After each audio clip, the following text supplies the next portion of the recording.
Good morning po, Attorney. Kaninang umaga po, na-interview na rin po sa amin si House Deputy Speaker Ronaldo Puno, and he confirmed po na hindi na nila ipupursue yung pagbabalik ng 2026 National Expenditure Program sa DBM. For clarity lang po, meron po bang naging directive si House Speaker Ferdinand Martin Romualdez regarding po dito sa pagbabalik nga dapat ng 2026 NEP, and nabanggit din po ni DS Puno na nagkausap po si Speaker tsaka yung House leaders kagabi. Thank you po. Napakinggan ko yung interview kanina ni Congressman Puno, no, regarding yung mga discussions. To clarify, yung sentiments ng party leaders kahapon that na gusto nilang ibalik ang NEP sa DBM, ito ay general sentiments nila dun sa observations na nakita nila sa mga initial na pag-aaral ng NEP at mga initial na budget deliberations na maraming kailangan itama doon sa budget proposal na binigay ng DBM dito sa Kongreso. Hindi dapat na Congress ang tama nito, lalong-lalo na sa observations na nakita natin sa mga House members katulad ni Congressman Puno. I think si Congressman Teodoro nagsalita din tungkol sa mga budget items ng mga projects na purportedly tapos na ay nalalagay pa rin, mga budget items na pare-pareho ang amount.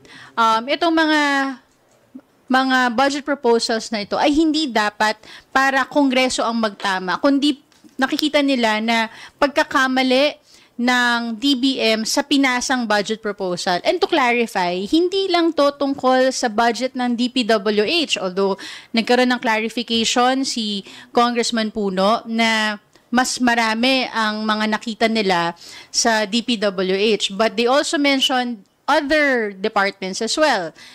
DA, Department of Agriculture, DILG, and among others. So, ang pinupunto ng party leaders na sa sobrang dami ng naobserbahan nila na tilang mangled na budget proposal, hindi to pwedeng itama lang ng Kamara through the usual errata. Na mamaya sasabihin, ito na naman ay mga insertions ng mga miyembro ng Kamara. Dapat ito itama muna ng DBM muli doon sa kanilang budget proposal na binigay. It is not a physical return. Hindi to yung na-envision siguro ng marami na i-empake yung mga libro na pinadala dito at ibabalik. Pero ito yung panawagan ng party leaders sa DBM to review, to revisit, and to correct yung budget proposal. Now, I've seen the interviews of other party leaders, and sabi nga nila na kung hindi man yung aktual na pagbabalik, ibig sabihin, dito sa House, magiging mas masinsin ang kanilang pag-deliberate ng bawat budget ng departamento para masiguro na ang corrections na kailangan na gawin ng departamento ay manggaling sa kanila. I-acknowledge nila ang mga maling items na nilagay nila para i-correct ng Kamara. Follow up na lang din po, meron po bang particular na, yung mababanggit niyo po sa amin na particular na nasabi ni Speaker doon po sa mga House leaders nung nagkausap po sila kagabi? I wasn't in that meeting, so wala akong mababanggit na specific.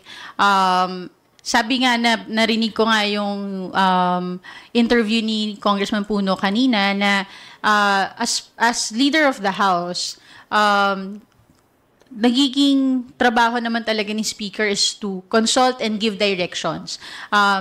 Again, so I think yan naman yung mga napag-usapan nila and how they would be able to continue. You have to remember, si Presidente na mismo ang nagsabi na may mga observations din siya na nakita doon sa budget. At itong sentiments ng party leaders ay consistent din doon sa direktiba ni Presidente na siguraduhin na ang budget na ilalabas ng Kamara ay transparent at tutugon sa mga pangangailangan ng mamamayan. This is not a simple matter for the House. This is a serious task.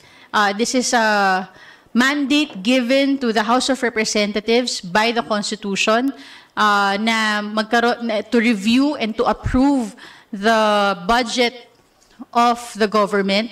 Kaya siniseryoso ng Kamara ang kanilang tungkulin bilang pagsuporta din sa panawagan ng ating Pangulo na siguraduhin na ang lalabas na budget mula sa Kongreso ay tama at tatalima sa totoong pangangailangan ng mamamayang Pilipino. Opo. And isa pa pong question, kasi po kahapon, nabanggit din po ng House Party Leaders yung sa issue po sa DILG and PNP, particular po itong unsolicited proposal about sa 8 billion pesos na pagbili po ng firearms. And meron pong letter pala si Congressman Benny Abante requesting po sa House Committee on Public Order and Safety na magsagawa na po ng investigation.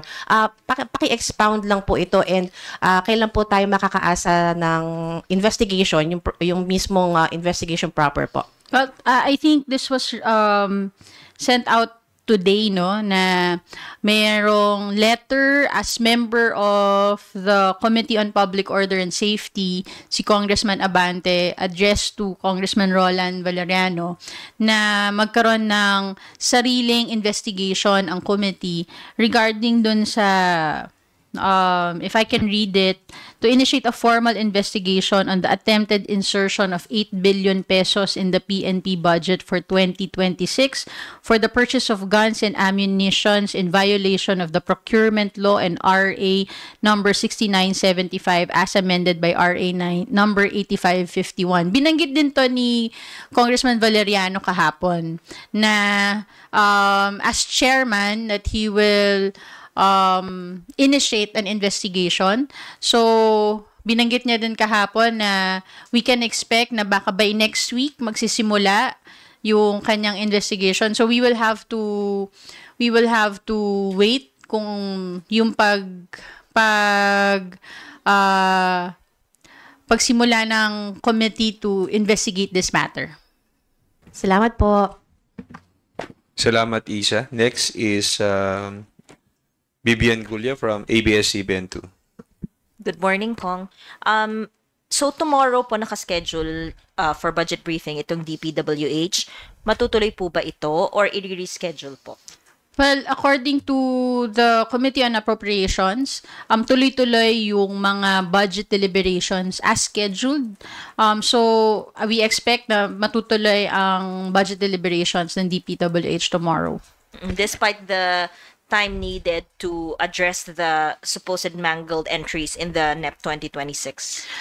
Sa ngayon, yun ang nakikita natin. Magtutuloy-tuloy, magkakaroon definitely ng pagtatanong. It's really up to the House members and sa magiging deliberation nila kung paano yung i-address yung mga concerns ng members doon sa mga entries doon sa kanilang budget. And then, dun po sa House Infracom hearing, mayroong motion na ipinagpaliban to invite Representative Ko sa pagdinig po regarding the questions on the 2025 Bicameral Conference Committee report. Pero hindi po kasi sumasagot si Representative Ko and mayroong mga reports na hindi po siya. He was absent with notice twice, absent without notice thrice, and excused 7 times po sa session. Meron po ba siyang nasa loob, nandito pa po ba siya sa bansa? Lumabas po ng bansa? Meron po ba siyang travel clearance? Can you give us an idea lang po? I made an initial inquiry sa Office of the Secretary General. Sa alam ko, he's currently out of the country. I understand he is nasa United States siya for medical treatment with appropriate travel documents. Kung ano yung mga travel documents na yon, wala pa akong copy. So I still have to coordinate further with the Office of the Secretary General. Ano po yung period nung kanyang travel clearance from the house? Kailan po umalis? Kailan Wala po pa akong expected wala pa ako nung mga details tungkol dyan. I have to coordinate with them further to be able to get more information, and once I have that, I will of course share it with all of you. Thank you po. Thank you, Vivian. Haji Camino from Brigada News is next. Good morning po, Attorney. Follow up lang po sa question ni Vivian.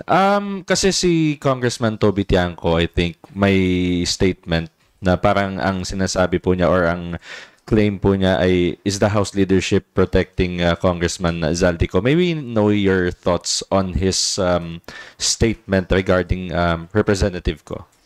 Well, wala namang ganong klaseng pa na galing sa House leadership, no. Ang tungkol dun sa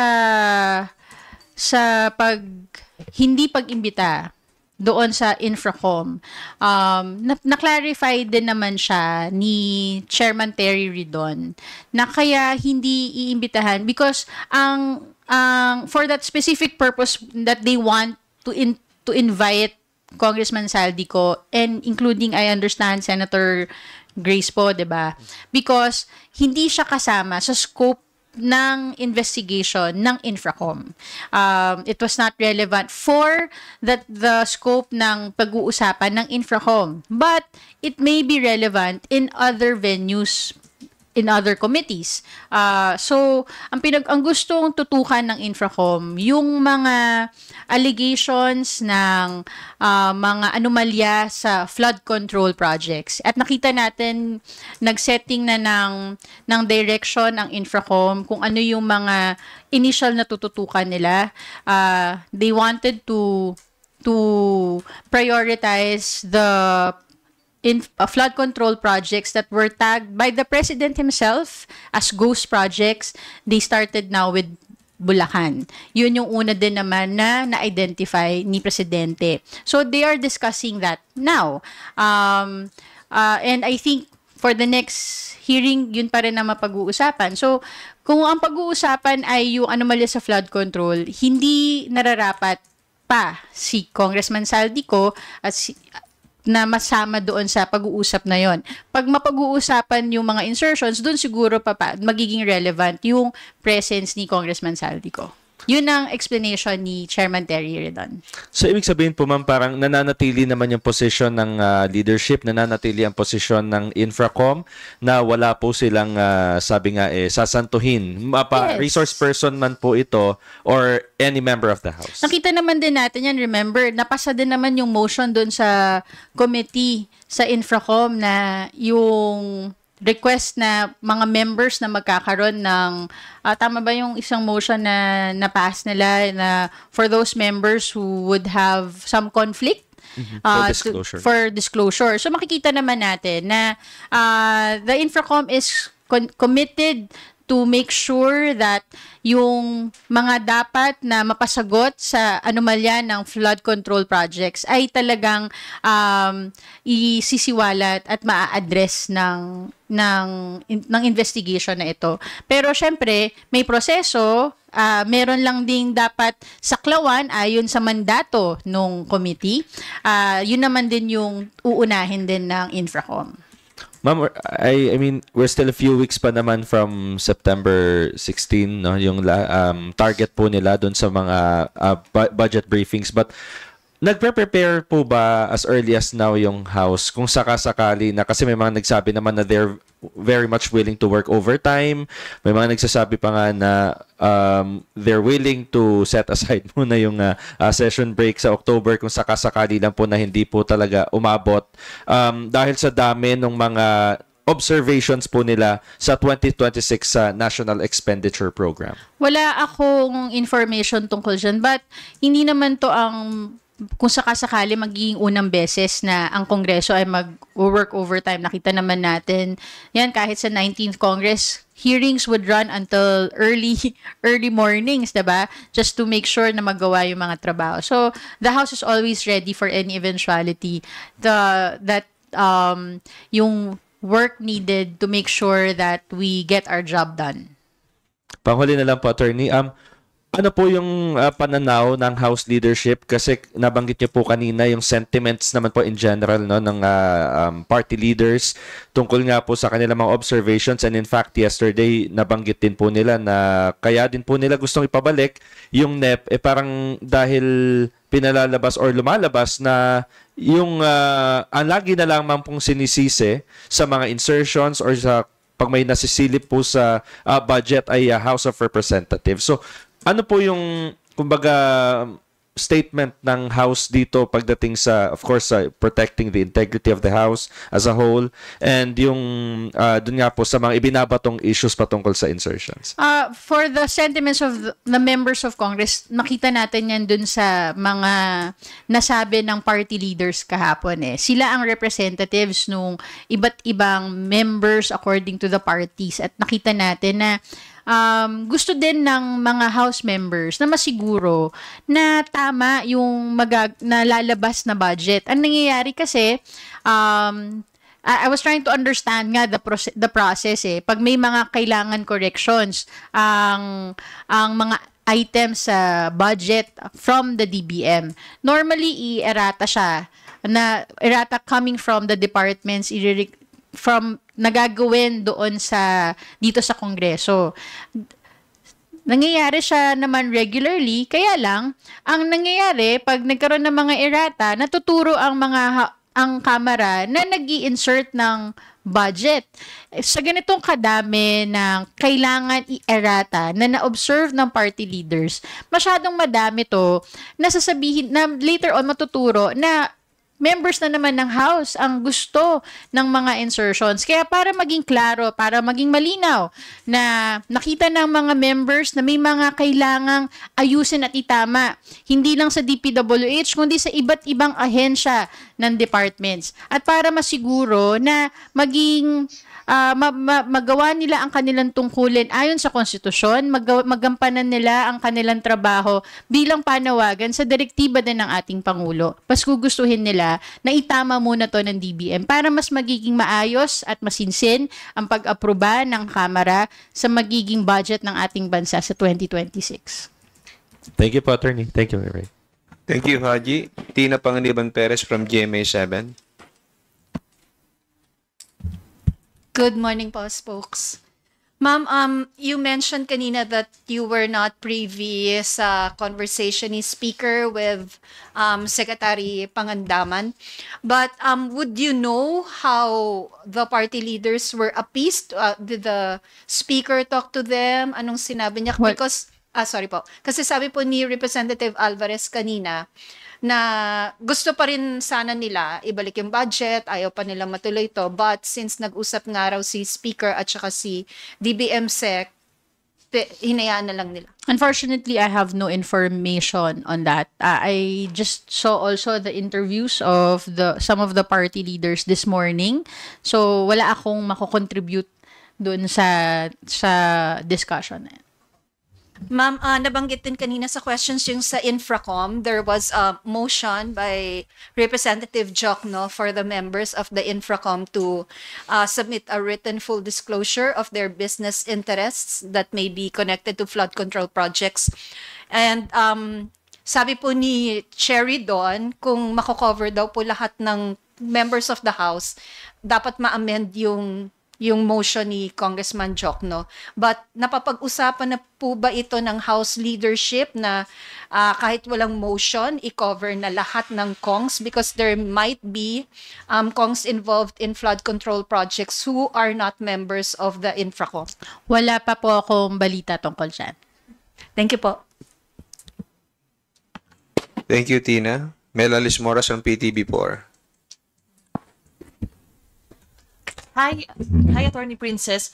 Regarding lang po sa timeline, para lang malinaw, kasi yun nga, so ang movement ngayon, tuloy pa rin yung budget deliberations, pero may hinihintay tayong errata mula sa DBM or DPWH. So, sa part po ba ng House, are we still confident na magiging on time yung passage ng budget? Or may mga nakikita rin kayong pagbabago sa magiging takbo ng budget calendar? ano po yung assurance nyo tungkol naman dito sa timetable ng budget process po dito sa part ng House? Well, we have to check din with Chair Mika on this, no? Pero kaya nga tuloy-tuloy pa rin ang budget deliberations para dun sa mga items na wala namang problema ay matackle na siya. Hindi natin alam kung paano ang magiging kung gaano kabilis yung magiging review ng DBM doon sa mga budget na may nakitang observations, may mga observations sa mga members. So, pero it appears that the committee is still confident that they can still meet the timeline na tinitignan ng House para ma-approve ang GAB. Nakita naman natin kung gaano kabilis din yung developments, no, dun sa pag express ng sentiments ng party leaders, dun sa pag finding ways where we can address the issues ng mga party leaders. So we're still gonna wait kung ano pa yung mga magiging susunod na hakbang, but tuloy-tuloy ang trabaho ng Committee on Appropriations to ensure na may matatapos natin to dun sa time na in-identify nila. And again, kung magkaroon man ng adjustments, nagsabi din ng ibang party leaders that they're willing to work overtime for this. Opo. And ma'am, follow up lang kasi kahapon, yun nga yung press ko ng mga party leaders. Ang main point kasi, ayaw ng mga party leaders na Kamara na naman yung masisi kung may problema dito sa budget. So, dahil po sa development, tingin po ba natin, kumbaga parang hindi naman masisisi na yung Kamara kahit hindi natin ibinalik yung NEP. Paano ulit yun? Parang kumbaga, ma'am, parang are we confident na kahit hindi nagkaroon ng solian ng NEP sa DBM, maayos na yun? Okay. Maayos na rin po yun. Again, yung solian ng NEP ay hindi nga ito yung physical na pagbalik, yung hindi katulad yung remand na ginawa dati, no, sa impeachment na talagang dinala yung documents. Hindi naman ganyan ang gagawin. Pero clear ang sentiments ng party leaders. There's a need to review, to correct what they used are yung massive mangling of the budget proposal. Kailangan siya i-correct. So, yun yung gustong iparating din ng party leaders. That's what my appreciation of the statements kahapon. Kung paano yan gagawin ng DBM, kung paano nila aayusin yung mga items na nagkaroon ng mga concerns sa mga members. Wala ba? Hello. Hello. Testing. Hello. Yan. Kung paano gagawin ng DBM, yung pag-correct nung na-review nila na budget, kailangan maging clear yan din sa pag-transmit nila sa Kongreso. Now, ang tanong ay palagi ba natin na mas magiging mawawala na yung tama 'di ba? Mawawala ba yung duda, yung sisi sa House? I'm sure lalo na pagdating sa politika, meron pa ring isisisi sa House. Pero ang hindi naman to tungkol sa pagsisisi lang. Pero ang gusto din ng House of Representatives yung tamang proseso na nagagampanan nila ang kanilang tungkulin. Gusto namin i-review at ipasa ang tamang budget. Paano namin yan ipapasa kung ang mali ay galing sa source? So, ayusin na muna. Itama muna para pagdating sa Kongreso, mapasa namin at ma-review namin at mapasa namin ng maayos yung budget na talagang maa-address ang concerns ng mamamayang Pilipino. Thank you po. Salamat, Mela. Mabik Trinidad from Abante Radio. Ma'am, good afternoon po. Good morning po na po. Yung po bang pagpupulong kagabi with House Speaker, Pwede ho bang sabihin na yun din ang stand ng House Speaker na wag na lang idalhin sa ibalik sa DBM po yung NEP? Hindi ko po masasagot kasi wala po ako dun sa pag-uusap na yun. Pero Hindi ko po yung- alam yung konteksto ng kanilang mga pag-uusap. But the fact na nagbago po ang isip ng mga party leaders, na nagbago sila ng desisyon. Hindi nagbago ang posisyon ng party leaders dun sa parte na meron pa rin kailangan i-correct at ayusin ang DBM doon sa mga nakita nilang problematic na mga items sa NEP. Yun, very clear yun. Yung, siguro yung mga nakikita natin mga statements na hindi na ibabalik, it's, ano yun yung, maaring yung proseso, pero ang hindi nagbabago, yung panawagan na ang pagtatama ay dapat manggaling sa DBM. Hindi dapat yung House pa ang magtatama ng mga problemang dinadala nila sa Kongreso. Pero paano ho nila itatama yon kung hindi nila ibabalik? Katulad ng mga nabanggit ni Congressman Puno, I think pati ni Congressman Alvarez ba, yung na-interview kanina na sa deliberations, i-identify yung mga observations nila. Sabi nga dun sa interviews lang, no, na talagang hihimayin nila ng husto. At mapapakita na yung pagko-correct ay manggagaling sa departamento or sa DBM at hindi lang siya mga corrections na ini-initiate ng mga members ng House. I think yun naman yung isa sa mga proseso na pwedeng gawin.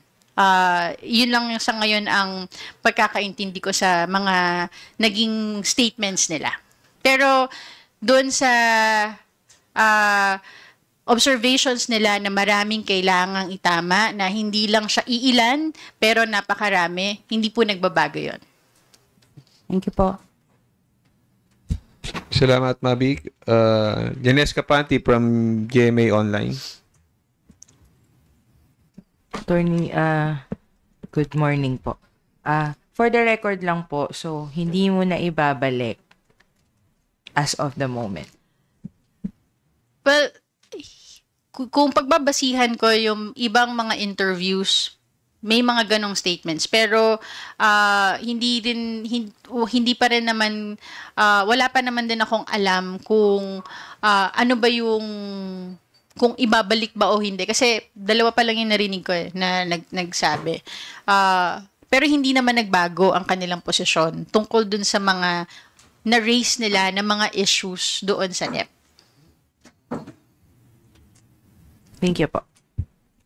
Thank you, Nacelle. Earl Tobias from IBC 13.